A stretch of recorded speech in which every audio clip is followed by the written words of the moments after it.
Hello जय Hind friends. आज के इस क्लास में टॉप 50 जीके जीएस का क्वेश्चन लाया हूँ, जिसमें यदि आप 30 प्रश्न सही कर देते हैं तो आप लोग समझ जाइए कि आपका स्कोर सही चल रहा है। आप लोग को और मेहनत करने की ज़रूरत है। चलिए आज का क्लास शुरू करते हैं। जीके जीएस का टॉप सवाल। आप लोग चैनल को सब्सक्राइब नहीं किए होंगे तो चैनल को सब्सक्राइब कर लीजिए और वीडियो को लाइक कर दीजिए। चलिए सवाल नंबर 1 शुरू करते हैं। भारतीय संविधान के किस अनुच्छेद में मौलिक कर्तव्यों का उल्लेख है? बताइए फ्रेंड्स कि भारतीय संविधान के किस अनुच्छेद में मौलिक कर्तव्यों का उल्लेख है? अनुच्छेद 51 का खंड ए, ऑप्शन सी राइट आंसर हो जाएगा। चलिए अगला सवाल देखिए। बंदी प्रत्यक्षीकरण याचिका भारतीय संविधान के किस अनुच्छेद से संबंधित है? किस अनुच्छेद से संबंधित है? अनुच्छेद 32, ऑप्शन डी राइट आंसर होगा, अनुच्छेद 32। अगला सवाल देखिए। भारत में राष्ट्रीय आपातकाल किस अनुच्छेद के तहत लगाया गया? भारत में राष्ट्रीय आपातकाल किस अनुच्छेद के तहत लगाया गया? अनुच्छेद 352 के तहत, option number A right answer हो जाएगा। चलिए अगला सवाल देखिए। विधान परिषद को समाप्त करने का अधिकार किसके पास है?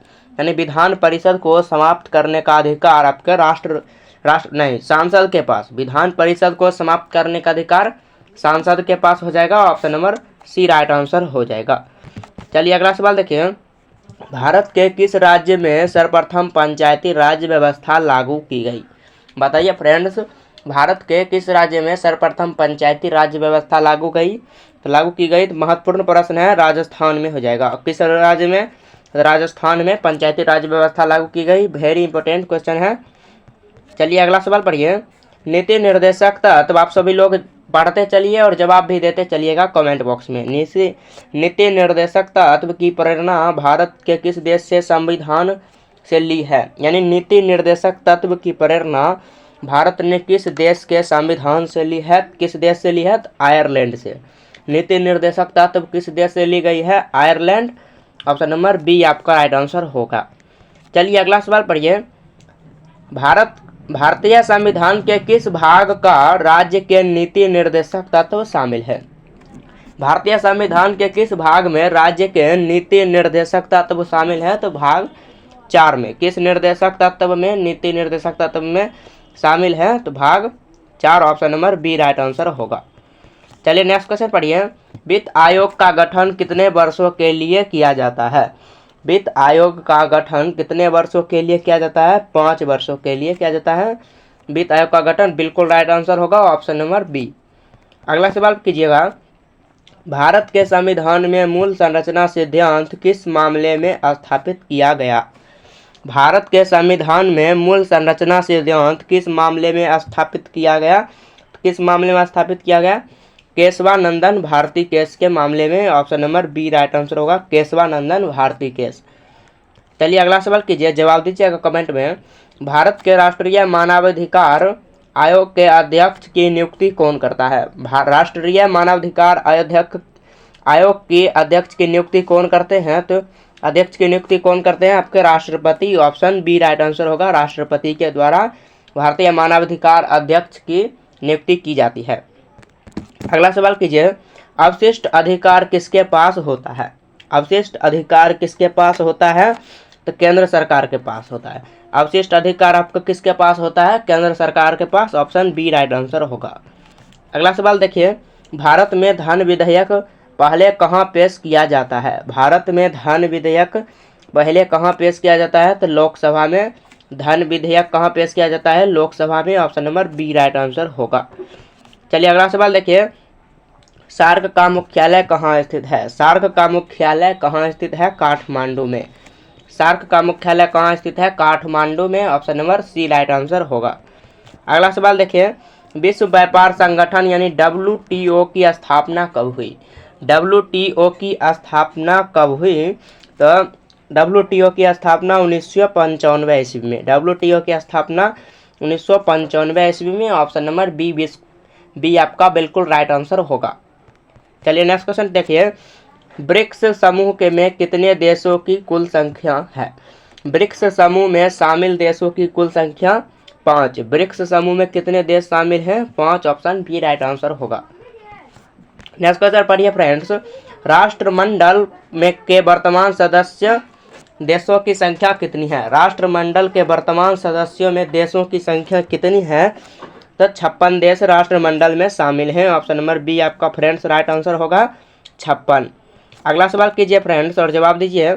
अंतर्राष्ट्रीय न्यायालय का मुख्यालय कहाँ स्थित है? अंतर्राष्ट्रीय न्यायालय का मुख्यालय कहाँ स्थित है? तो द हेग में। अंतर्राष्ट्रीय न्यायालय का मुख्यालय कहाँ स्थित है? द हेग में। Option number C right answer होगा। चलिए अगला सवाल देखिए। नाटो का मुख्यालय कहाँ स्थित है? नाटो का मुख्यालय कहाँ स्थित है? तो ब्रुसेल्स में। नाटो का मुख्यालय कहाँ स्थित है? Brussels. Option B right answer होगा। जितने भी क्वेश्चन कराए जा रहे हैं सभी पीछे वर्षों में पूछे हुए क्वेश्चन है, प्रीवियस ईयर क्वेश्चन है, इसलिए आप सब लोग ध्यान से देखिएगा सभी क्वेश्चन को। अगला सवाल देखिए। विश्व बैंक का मुख्यालय कहाँ स्थित है? विश्व बैंक का मुख्यालय कहाँ स्थित है? तो वाशिंगटन डीसी में। विश्व बैंक का मुख्यालय कहाँ स्थित है? Washington DC. Option C right answer हो जाएगा। चलो नेक्स्ट क्वेश्चन देखिए। अंतर्राष्ट्रीय मुद्रा कोष IMF का मुख्यालय कहाँ स्थित है? अंतर्राष्ट्रीय मुद्रा कोष का मुख्यालय कहाँ स्थित है? वाशिंगटन डीसी में। अंतर्राष्ट्रीय मुद्रा कोष का मुख्यालय कहाँ स्थित है? वाशिंगटन डीसी में। Option number C right answer हो जाएगा। अगला सवाल कीजिएगा। भारत में जनगणना कितने वर्षों के अंतराल पर होती है? भारत में जनगणना कितने वर्षों के अंतराल पर होती है? 10 वर्षों के अंतराल पर भारत में जनगणना की जाती है। ऑप्शन नंबर बी आपका बिल्कुल राइट आंसर होगा, 10 वर्षों के अंतराल में। चलिए अगला सवाल देखिएगा। राष्ट्रीय सांख्यिकी आयोग की स्थापना जो है कि वह कब की गई? राष्ट्रीय सांख्यिकी आयोग की स्थापना 2005 ईस्वी में की गई। कब की गई? तो 2005 ईस्वी में। Option number A right answer हो जाएगा। चलिए नेक्स्ट क्वेश्चन देखिएगा। आर्थिक सर्वेक्षण किसके द्वारा प्रस्तुत किया जाता है? आर्थिक सर्वेक्षण आपका जो है किसके द्वारा प्रस्तुत किया जाता है? तो वित्त मंत्रालय द्वारा। आर्थिक सर्वेक्षण किसके द्वारा प्रस्तुत किया जाता है? वित्त मंत्रालय। ऑप्शन नंबर बी आपका राइट आंसर होगा। नेक्स्ट क्वेश्चन पढ़िए। बेसल समझौता किससे संबंधित है? बेसल समझौता किससे संबंधित है?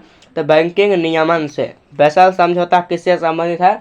बैंकिंग नियमन। ऑप्शन नंबर बी आपका बिल्कुल राइट आंसर होगा। चलिए अगला सवाल देखिए। गुट निरपेक्ष आंदोलन की पहली बैठक कहाँ हुई थी? गुट निरपेक्ष आंदोलन की पहली बैठक बेलग्रेड में हुई थी। गुट निरपेक्ष की पहली आंदोलन कहाँ हुई थी? तो बेलग्रेड में। ऑप्शन नंबर बी आपका राइट आंसर हो जाएगा। चलिए अगला सवाल देखिएगा। सवाल नंबर 26। विश्व स्वास्थ्य संगठन WHO का मुख्यालय कहाँ स्थित है? वर्ल्ड हेल्थ ऑर्गेनाइजेशन का मुख्यालय जो है वो आपको कहाँ स्थित है? तो जिनेवा में। WHO का मुख्यालय कहाँ स्थित है? जिनेवा। ऑप्शन बी आपका बिल्कुल करेक्ट आंसर हो जाएगा फ्रेंड्स। चलिए नेक्स्ट क्वेश्चन पढ़िए। यूनेस्को का मुख्यालय कहाँ स्थित है? यूनेस्को का मुख्यालय कहाँ स्थित है? यूनेस्को का मुख्यालय पेरिस में हो जाएगा, लंदन में। यूनेस्को का मुख्यालय पेरिस। ऑप्शन नंबर सी आपका बिल्कुल करेक्ट आंसर होगा। चलिए नेक्स्ट क्वेश्चन देखिए। अंतर्राष्ट्रीय श्रम संगठन का मुख्यालय कहाँ स्थित है? जिनेवा में। अंतर्राष्ट्रीय श्रम संगठन का मुख्यालय कहाँ स्थित है? जिनेवा। ऑप्शन नंबर बी आपका बिल्कुल करेक्ट आंसर होगा। अगला सवाल कीजिए। विश्व मौसम विज्ञान संगठन का मुख्यालय कहाँ स्थित है? विश्व मौसम विज्ञान संगठन का मुख्यालय कहाँ स्थित है? तो यह भी आपका जिनेवा में हो जाएगा। ऑप्शन नंबर बी आपको बिल्कुल करेक्ट आंसर होगा। नेक्स्ट क्वेश्चन पढ़िए। सवाल नंबर 30। अंतर्राष्ट्रीय परमाणु ऊर्जा का मुख्यालय कहाँ स्थित है? अंतर्राष्ट्रीय परमाणु ऊर्जा का मुख्यालय जो है कि वो कहाँ स्थित है? तो वियना में स्थित है। ऑप्शन नंबर सी आपका राइट आंसर होगा। अंतर्राष्ट्रीय परमाणु एजेंसी का मुख्यालय कहाँ स्थित है? वियना में। अगला सवाल देखिए फ्रेंड्स। विश्व आर्थिक मंच का मुख्यालय कहाँ स्थित है? विश्व आर्थिक मंच का मुख्यालय जिनेवा में स्थित है। कहाँ स्थित है? जिनेवा। ऑप्शन नंबर बी आपका बिल्कुल करेक्ट आंसर हो जाएगा। चलिए अगला सवाल पढ़िए फ्रेंड्स, जवाब दीजिएगा। एशियाई विकास बैंक का मुख्यालय कहाँ स्थित है? एशियाई विकास बैंक का मुख्यालय मनीला में स्थित है। मनीला। ऑप्शन नंबर सी आपका राइट आंसर हो जाएगा, मनीला में। एशियाई विकास बैंक का मुख्यालय कहाँ स्थित है? मनीला। नेक्स्ट क्वेश्चन देखिए। आसियान का मुख्यालय कहाँ स्थित है? आसियान का मुख्यालय जो है वो कहाँ स्थित है? तो जाकर्ता में। आसियान का मुख्यालय कहाँ स्थित है? जाकर्ता में। ऑप्शन नंबर बी आपका बिल्कुल करेक्ट आंसर होगा। नेक्स्ट क्वेश्चन देखिएगा। नेक्स्ट क्वेश्चन, संघाई सहयोग संगठन, संघाई सहयोग संगठन का मुख्यालय जो है वो आपका कहाँ स्थित है? तो अस्ताना में। संघाई सहयोग संगठन का मुख्यालय जो है कहाँ स्थित है? तो अस्ताना में स्थित है। ऑप्शन नंबर सी आपका बिल्कुल करेक्ट आंसर होगा। नेक्स्ट क्वेश्चन देखिए, G7 समूह में शामिल देशों की कुल संख्या कितनी है? G7 में समूह में शामिल देशों की संख्या जो है वो 7 है। कितनी है?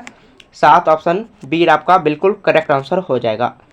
नेक्स्ट क्वेश्चन देखिए, G20 समूह में शामिल देशों की कुल संख्या कितनी है?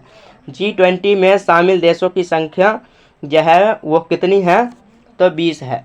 G20 और याद रखिएगा, G और 20 यानी G20 में देशों की संख्या 20 याद रखने के लिए आप लोग रख सकते हैं। ऑप्शन बी आपका बिल्कुल करेक्ट आंसर हो जाएगा। चलिए नेक्स्ट क्वेश्चन, विश्व व्यापार संगठन के वर्तमान सदस्य देशों की संख्या कितनी है? WTO के वर्तमान सदस्यों की संख्या जो है वो कितनी है? तो 164। 164 देश विश्व व्यापार संगठन में शामिल हैं। ऑप्शन बी आपका बिल्कुल करेक्ट आंसर हो जाएगा। नेक्स्ट क्वेश्चन, संयुक्त राष्ट्र सुरक्षा परिषद, संयुक्त राष्ट्र सुरक्षा परिषद के अस्थायी सदस्य देशों की संख्या जो है वो कितनी है? तो 5 है। ऑप्शन ए आपका बिल्कुल करेक्ट आंसर हो जाएगा। नेक्स्ट क्वेश्चन पढ़िए, विश्व बैंक के वर्तमान अध्यक्ष कौन है? विश्व बैंक के वर्तमान अध्यक्ष जो पूछ रहा है कि 2024 तक आपको बताना है कि विश्व बैंक के वर्तमान अध्यक्ष जो है वो कौन है? तो विश्व बैंक के वर्तमान अध्यक्ष आपके अजय बांगा। विश्व बैंक के वर्तमान अध्यक्ष अजय बांगा। ऑप्शन सी आपका बिल्कुल करेक्ट आंसर हो जाएगा।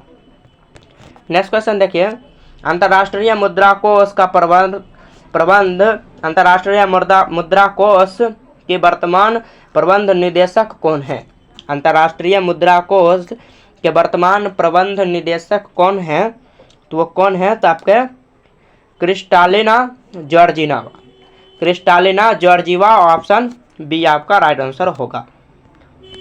अगला सवाल पढ़िए, राष्ट्रमंडल के वर्तमान महासचिव कौन है? राष्ट्रमंडल के वर्तमान महासचिव कौन है? तो आपको option number A right answer हो जाएगा, प्रेस्टिशिया स्कॉटलैंड। प्रेस्टिशिया स्कॉटलैंड। ऑप्शन नंबर ए आपका राइट आंसर हो जाएगा। चलिए अगला सवाल पढ़िए, नाटो के वर्तमान महासचिव कौन है? नाटो के वर्तमान में महासचिव जो है वो कौन है? तो नाटो के मार्क रुट्टे। नाटो के महासचिव कौन है? मार्क रुट्टे। ऑप्शन सी आपका बिल्कुल करेक्ट आंसर हो जाएगा। अगला सवाल कीजिएगा, यूरोपीय संघ के वर्तमान अध्यक्ष कौन है? यूरोपीय संघ के वर्तमान अध्यक्ष आपके Ursula von der Leyen. Ursula von der Leyen आपके यूरोपीय संघ के वर्तमान अध्यक्ष। ऑप्शन नंबर ए आपका बिल्कुल करेक्ट आंसर होगा। अगला सवाल देखिए, अफ्रीकी संघ के वर्तमान अध्यक्ष कौन है? अफ्रीकी संघ के वर्तमान में जो अध्यक्ष हैं उनका नाम है मोहम्मद बाजोम। मोहम्मद बाजोम। ऑप्शन बी आपका बिल्कुल करेक्ट आंसर हो जाएगा। नेक्स्ट क्वेश्चन कीजिएगा, आसियान के वर्तमान महासचिव कौन है? आसियान के वर्तमान जो है महासचिव वो कौन है? तो डोटो लिम जोक होई। वर्तमान आसियान के वर्तमान में महासचिव डोटो लिम जोक होई। ऑप्शन डी आप लोगों का राइट आंसर होगा। अगला सवाल देखिएगा, संघाई सहयोग संगठन के वर्तमान में महासचिव कौन है? संघाई सहयोग संगठन के वर्तमान में जो है वो महासचिव कौन है? तो द्विमित्री वर्तमान में महासचिव कौन है? दिमित्री मेंजेस्टेव। ऑप्शन नंबर बी आप लोगों का बिल्कुल करेक्ट आंसर हो जाएगा। नेक्स्ट क्वेश्चन देखिएगा, G7 के वर्तमान अध्यक्ष कौन है? G7 के वर्तमान में अध्यक्ष फ्यूमियो किसिदा। G7 के वर्तमान सदस्य फ्यूमियो किसिदा। ऑप्शन सी आप लोगों का राइट आंसर हो जाएगा। अगला सवाल देखिएगा, G20 समूह के वर्तमान में अध्यक्ष कौन है? G20 समूह के वर्तमान में जो अध्यक्ष हैं वो कौन है? तो नरेंद्र मोदी। G20 के वर्तमान अध्यक्ष नरेंद्र मोदी। ऑप्शन नंबर ए आप लोगों का बिल्कुल करेक्ट आंसर हो जाएगा फ्रेंड्स। अगला सवाल देखिए, विश्व स्वास्थ्य संगठन के वर्तमान में महानिदेशक कौन है? विश्व स्वास्थ्य संगठन के महानिदेशक कौन है? तो Tedros Adhanom. Option number B आप लोगों का बिल्कुल करेक्ट आंसर होगा। चलिए अगला सवाल देखिएगा, यूनेस्को के वर्तमान में महानिर्देशक कौन है? आप लोग इसका आंसर कमेंट में बताइएगा कि इसका आंसर क्या हो जाएगा। ये क्वेश्चन आप लोग के लिए टेस्ट वाला क्वेश्चन है। यूनेस्को के वर्तमान में महानिदेशक कौन है? आप लोग बताइएगा। यदि आप लोग को आज का ये क्लास आपको अच्छा लगा होगा तो आप लोग कमेंट में बताइएगा। आप सभी लोग अपना बताइएगा कि आप 50 में से आप लोगों का कितना आंसर सही हुआ है। आप सब लोग भी बताइएगा, आप लोग जरूर बताइएगा आप लोगों का कितना आंसर सही हुआ है। इससे आप लोगों का मोटिवेट होंगे और आप लोग और तैयारी करने में जुट जाएंगे। चलिए आज के लिए इतना ही, मिलते हैं नेक्स्ट वीडियो में। यदि आपको किसी और टॉपिक पर वीडियो चाहिए तो आप लोग कमेंट में ज़रूर लिखिएगा। चलिए आज के लिए इतना ही, तब तक के लिए जय हिंद, जय भारत।